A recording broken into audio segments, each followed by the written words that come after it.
now we're going to look at what happens if both equations aren't already ready for y equals or x equals. So if you look here, here's your system. I've got 4y equals 12x plus 3, and I've got y equals to 3x plus 1. So I'm going to go ahead and make this equation y equals, and I can do that by dividing by 4.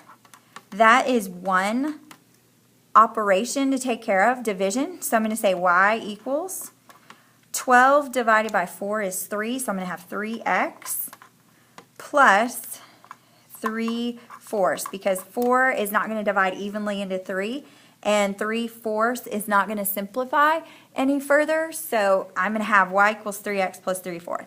Okay, if you notice that both of your equations now have a variable by itself, and that variable matches, so here we have y equals and y equals. Here is how you can solve your system.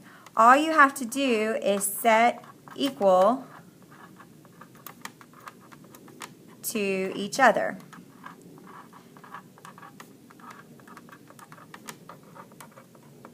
Here's what I mean by that. Here's what y is equal to over here. I'm saying it is equal to 3 times the value of x plus 3/4. But over here, I'm also saying that y is also equal to 3x plus 1.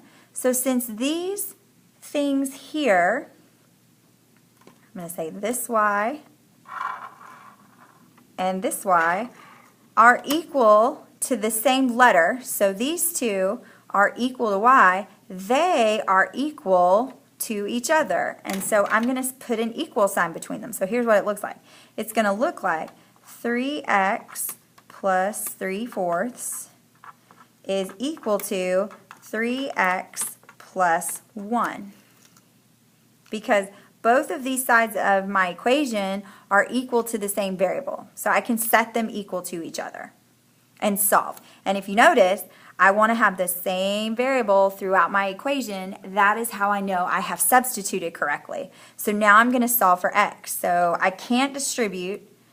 I cannot combine like terms. The only way I can combine like terms is to start to make some moves. So I'm going to move this 3x over here, and to move this 3x, I have to take away 3x from both sides.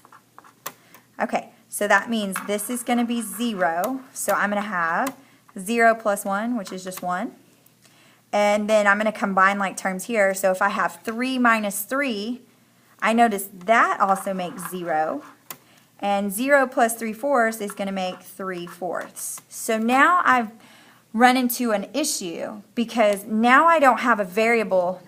It's gone away to 0. So now I need to come up with another strategy to help me solve this system, and I'm not sure what to do next. So here's what to do if you're stuck and you're not sure what to do.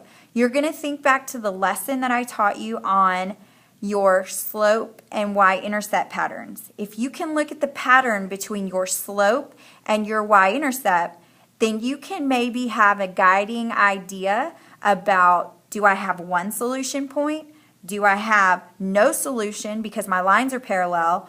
Or am I going to have more than one solution, meaning I have infinite solutions because I have the same line? So I've got to look at my slope numbers. And if I look at my slope of the first equation, it is 3. And if I look at the slope of the second equation, it is also 3. So I notice I have the same slope.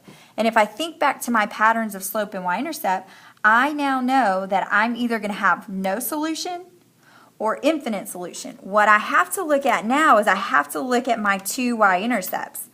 This equation has a y-intercept of 3/4. Now let's look at the y-intercept of our other equation. It has a y-intercept of 1. So my y-intercepts are different. So what scenario for solutions has the same slope but different y-intercepts?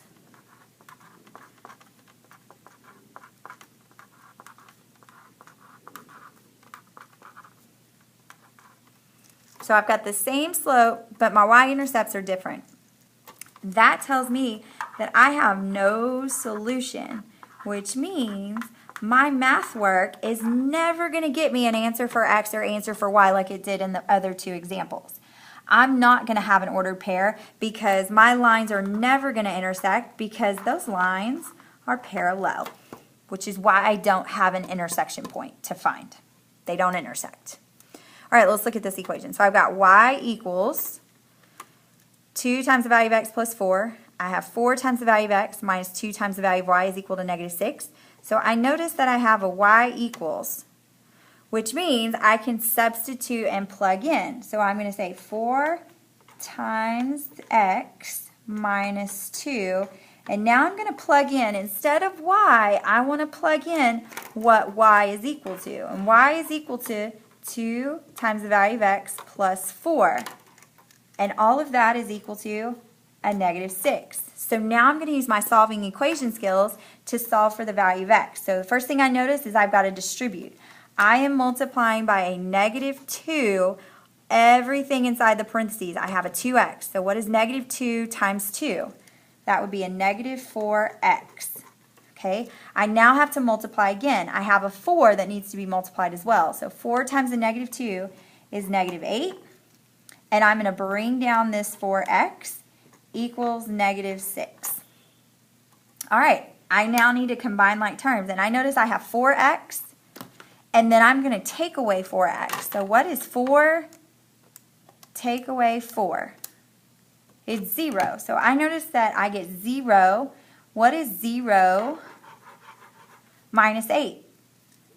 I don't know. If you don't know, use your calculator. 0 minus 8 is negative 8.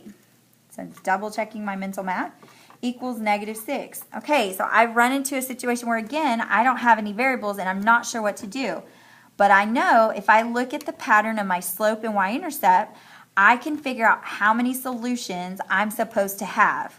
Or I may run into a situation like before where I'm not ever going to get a solution because I have parallel lines. So I'm going to make this y equals mx plus b so that I can compare slopes.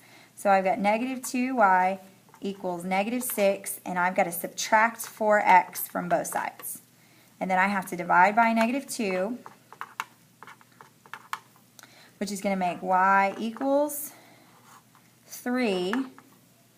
Negative 4 divided by negative 2 is 2, so is it plus or minus 2x? It should be plus 2x. And now I can look at my slopes. So now I notice that I have a slope of 2 and a slope of 2. Ooh, we have the same slope. So that tells me I'm either going to have no solution or I'm going to have infinite solutions. So I look here, y-intercept of 4. My other y-intercept is 3. So I notice that I have different y-intercepts. So how many solutions am I supposed to get if I have the same slope but my y-intercepts are different? That is a situation of no solution, which means what am I going to see in my graph? Because they're never going to cross.